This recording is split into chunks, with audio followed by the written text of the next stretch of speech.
Buhari is at the valley of shadow of death. How do you mean, sir? Why Buhari was at the valley of shadow of death is Buhari is a liar. Because he was telling us when they voted him in, he said every 100 days he will be telling Nigerians how the government is moving. But if the head is rotting, what can the hand do? Buhari is rotting. He's battling with illness, terminal illness. He refused to tell Nigerians. Enough for him to fuel the plane and go around the whole world for the first year to the second year. No one single investor. No one single investor. Now he's only talking to the Chinese people and the Indian people. Is the Indian people better than us? Can you tell me the number of Nigerians who has died in the Indian hospital? There are more than 500,000. Including the late NAFDAC lady. They killed them anyhow there. You know, before they go for all those operations, they will put in about 20 million, 500 million for all those operations. And when they get to their hospital, they terminate their life. So automatically, what can Buhari do about this? Nothing. If Buhari now have a headache, the other time he has an ear problem, he can't hear well. But he's having dementia. He ran to London and stayed for about 2 weeks. What happened to Nigerians here? The people, Dangote was busy jacking up the price of the commodities. And then, what is it that happened in Nigeria? Everybody was thinking maybe he will not come back. So that Osinbajo, who is a wrong vice president, want to become president. Who want him? Who need him? Is it the Awolowo we are expecting or what? If Awolowo cannot make it, what can Osinbajo do? Can you compare Osinbajo and Awolowo? The death of Awolowo. Dead Awolowo is more even far better than the working cup of Osinbajo. So when you look at it, all these things, you don't need to laugh. You see, when I said the topic is, we are at the valley of shadow of death. All Nigerians. Because when you look at what Buhari is doing now, he's out of touch. He believes he's untouchable, but death can destroy him. When you look at 2 Samuel 14:14, then Ezekiel 13:13, then when you look at Ezekiel 34, verse 10, then when you look at Ezekiel 33, verse 1 to 5, Buhari has forgotten. He said, if you start doing good at the beginning of your life, then it gets to the tail end when you want to die, and you start doing something horrible and bad. He said they will pay you with what? With your bad coins. When you look at the book of Nahum 1, verse 1 to 3, he said God did not have any child, but he gave out to vengeance. Then he was even telling us the book of Habakkuk 1, Habakkuk 2, 4 to 7. He said pick up the paper, write it down, and make it happen. Why is he making it flesh to flesh for us? So when you look at it, Buhari today, Buhari is using all the people Abacha used. He looted when he was in PTF. He bought houses in London. They were covering all this thing up. How will he not have a house in London? He has a house in London. Who is he lying for? He said he's not complaining. Even he didn't have enough money for what? For the campaign. When he was flying helicopter from Rotimi Amechi,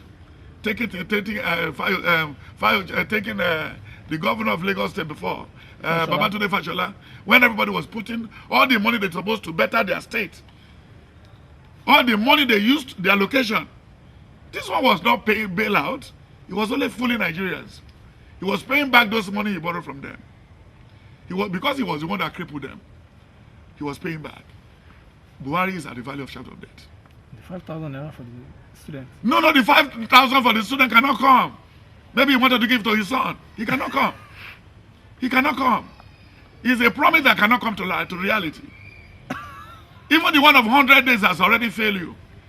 Can you interview Buhari? Can he talk to you on one-on-one? It's a lie. He's not in touch. He's out of touch. And the Holy Spirit said he should make it 70-30. He should go to America, he should go to China, he should go to Spain and bring all Nigerians in diaspora to come and help him out of this trouble. Well, he refused. Why? Because he will not be able to control them, one. Then number two, not too much outside our shore. Because all of them pick up their doctorate and PhD in Ahmadu Bello University with cows and granite. Because whenever they give, they know how they settle them. When they give to Yorubas, they give 17 houses. Look of recent now. They said the security people in one of the states in the north, about 100 of them, they marched them into the military. Because they are just like OPC. They are just like Ahanese. They turned them into the military. And Buhari was there. What is the format? What's the criteria? When they said they wanted to employ police the other day, employ soldier and everything, we knew it would not get to the south here. It's the northerners there. They were busy recruiting every day. In order to want to bring down the quota of the southerners. But you know, the chief of army staff, the chief of navy staff, all the old people he fixed there are settled people. If you see the trouble in Asurok, those people guiding Tinubu, guiding Buhari, he has already. They know what they are doing. They don't want the southerners there. Even the Femi, who is head of press, is just a stooge. From additional. He's just a stooge. You mean from additional? Yes, it's just a rubber stamp. They bring him out when they want to use him. Go and help us speak small English and get small money. So when you look at him, even he forgot to even shave his head to go to barber and cut his hair. He was so busy doing rubbish thing. You know you may be busy for nothing. So when you look at all what is going on to the Yoruba, you know when we are going to this government, the law revealed that all the Igbos and the Yorubas should go to Aso Rock. Look at the page of the prediction, 2014, that they should 15, that they should go and ask, what will be our quota in these governance?